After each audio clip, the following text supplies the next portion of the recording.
There are SUVs sitting on used car lots right now that salespeople can't move. Yet most mechanics I know buy them for their own families. These aren't projects or cheap compromises. They run 300,000 miles on nothing but oil changes and sell for far less than they should for one stupid reason. Nobody knows they exist. While most people happily overpay for RAV4s and CR-Vs, these SUVs sit ignored, waiting for someone smart enough to notice. Here are 5 used SUVs that deliver Toyota-level reliability at used Kia prices. This list will completely change how you shop. Let's get into it. Number 5. Number 5 is an SUV that mechanics love to see. Not because it needs work, but because when it does, everything is straightforward and cheap. And you can buy one right now for $5 to $7 grand less than trendier SUVs of the same size. I had a customer last year, early 30s, come in asking me to inspect a used German luxury SUV he was about to buy. About 90,000 miles. Dealer wanted $16,900. I looked at the service history, looked at what was coming due, and told him straight, "You're about to pay 17 grand for an SUV that's gonna ask you for 4 grand in the next 18 months. He said, "So what would you buy?" I pulled up AutoTrader on my phone and I showed him a 2017 Buick Enclave with 71,000 miles for $11,400. Same size, same road trip comfort, $5,500 less up front. He bought it. He texted me this winter and said, "You're gonna laugh. The only thing I've done is tires and oil." Here's what nobody tells you about the Enclave. It runs a naturally aspirated V6 and a conventional automatic. No CVT, no small turbo. A full brake job is about $300. A water pump, if it ever fails, $650 to $750 installed. Compare that to $1,500 plus common repairs on luxury crossovers. Average used prices, $10,500 to $13,000 for a clean Enclave. Comparable German SUVs still sit at 17 to 20 grand. It's cheap for one reason. People see the Buick badge and assume old. Mechanics see it and assume it'll run. And if you think this one is ignored, the next SUV is even more underrated. Number 4. Number 4 has some of the lowest repair costs of any compact SUV on the road. Lower than the CR-V, lower than the RAV4, and it depreciates like nobody's paying attention. I've been watching this one for years. Every time one comes into the shop, I almost get annoyed because there's nothing to fix. Oil changes, brake pads, tires, that's it. Last month, I had a 2016 Mazda CX-5 roll in with 182,000 miles. Original owner. He asked me, "Be honest, what big thing is coming?" I put it on the lift, checked suspension, pulled codes, checked transmission fluid. I told him, "Honestly, come back in 25,000 miles." He stared at me like I was joking. Mazda did something smart here. They kept it simple. A naturally aspirated 2.5-liter engine, a traditional 6-speed automatic, no CVT, no downsized turbo. These drivetrains don't surprise you. A full brake job runs $300 to $350. A water pump, if it ever fails, $600 to $700 installed. I've yet to see a 4-figure out-of-nowhere repair on one. And the pricing gap is ridiculous. A 2017 CX-5 with 70,000 miles runs 13 to 15 grand. A same-year RAV4 with similar miles, $18,000 or more, for higher real-world maintenance costs. Who should buy it? Anyone who wants long-term reliability without paying the Toyota tax. Who should skip it? If you need a third row, keep moving. And if you think depreciation is bad, the next SUV gets hit even harder. Number 3. Number 3 is an SUV people assume is expensive to own, but mechanics know better. It's big, it's boring, and it just keeps going. I had a customer come in looking at a 3-row luxury SUV, mid-teens price, about 100,000 miles. I looked at the service schedule and told him straight, "You're buying into constant upkeep. Control arms, electronics, cooling system work, easily 3 to 5 grand over the next couple of years." He asked, "So what's the boring alternative?" I pulled up a Honda Pilot. Here's the thing about Pilots, they don't come in broken. They come in maintained. Timing service, brakes, suspension refresh, predictable stuff with predictable costs. I personally seen these cross 250,000 miles without drama. One regular of mine bought his 2015 Pilot new. It came in last year with 231,000 miles. I asked if anything major ever failed. He said, "Nope, just did what the manual told me." That's the secret. A proven V6, a traditional automatic, no CVT, no downsized turbo. A timing service runs $900 to $1,200, not $3,000 surprises. Full brakes, $350 to $400. Parts are everywhere. Market prices tell the story. A clean 2015 to 2016 Pilot with around 100,000 miles sells for $14,000 to $16,000.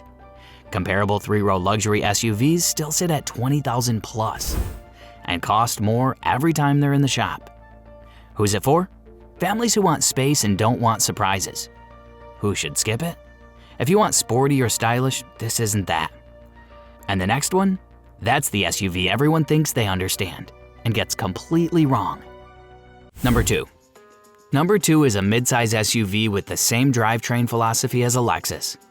The same reliability as the brand everyone trusts, more space than most competitors, and it sells for thousands less because it's seen as boring. Let me tell you about the customer who pushed back on this one.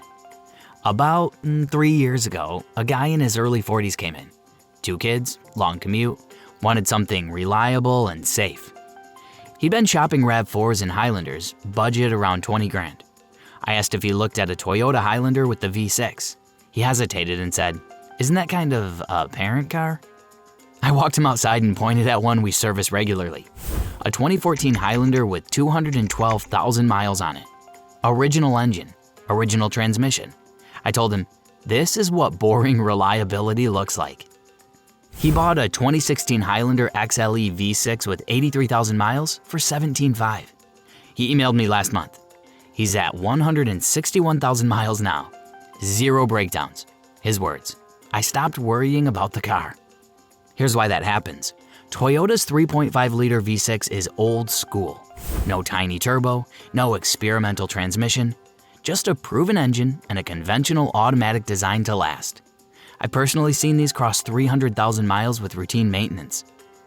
Now look at the numbers. A 2016 Highlander V6 with 80K miles runs 17 to 19K. A same-year Lexus RX, 23 to 26K. Same reliability DNA, thousands more for the badge. Who should buy it? Families who want space and 0 stress. Who should skip it? If you want sporty or flashy, this isn't that. And the next one? This is the SUV people think is expensive until they actually own one. Number 1. Number 1 is a body-on-frame SUV with the same DNA as a Land Cruiser. The same durability, the same overbuilt hardware. And it sells for shockingly less because most buyers never connect the dots. Let me tell you about the customer who almost didn't believe me. A couple years ago, mid-50s, empty nester, wanted something comfortable but indestructible for road trips. He was shopping used luxury SUVs, budget $30,000. I asked if he'd considered a Lexus GX 460. He said, "Aren't those expensive to own?" I laughed and told him to come with me. I showed him one we maintain, a 2012 GX with 287,000 miles. Original engine, original transmission, no rebuilds. I told him, this is basically a Land Cruiser in a suit. He bought a 2014 GX 460 with 96,000 miles for $27,000. He texted me last year after a long trip and said, "This thing doesn't feel like it ages." Here's the reality. The GX runs a naturally aspirated V8, a traditional 6-speed automatic, and real 4-wheel drive hardware. No CVT, no downsized turbo, no fragile driveline tricks. These were built for markets where vehicles are expected to survive abuse. I've personally seen these cross 300,000 miles without drivetrain work. And the numbers are what seal it. Full brakes, $350 to $400. Transmission service, under $200. Even a rare water pump job lands around $700 to $800 installed. Not $3,000 luxury surprises. Pricing is absurd.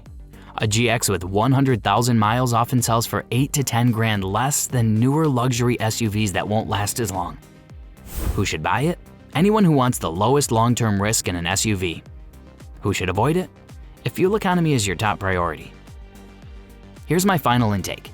If I had to buy one SUV today and drive it for the next 10-15 years with the fewest surprises, this would be it, and it wouldn't be close. So there it is, 5 SUVs that the market forgot, but mechanics didn't.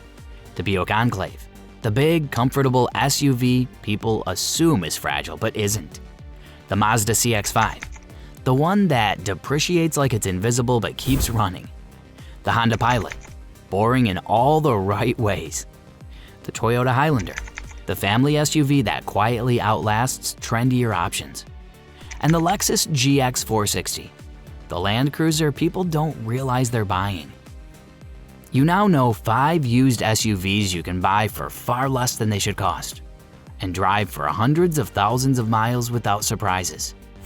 Next time you're on a dealer lot and someone tries to push you toward a lightly used luxury lease return, you'll know what that really means, and what it's going to cost you later.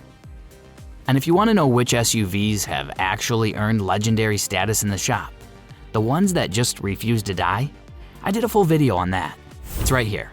SUVs mechanics genuinely respect, with the mileage and repair records to back it up. That's decades of watching vehicles come and go. If this helped, subscribe. I'll keep giving you the truth dealers won't. Drive safe, take care of your SUV, and it'll take care of you. I'll see you in the next one.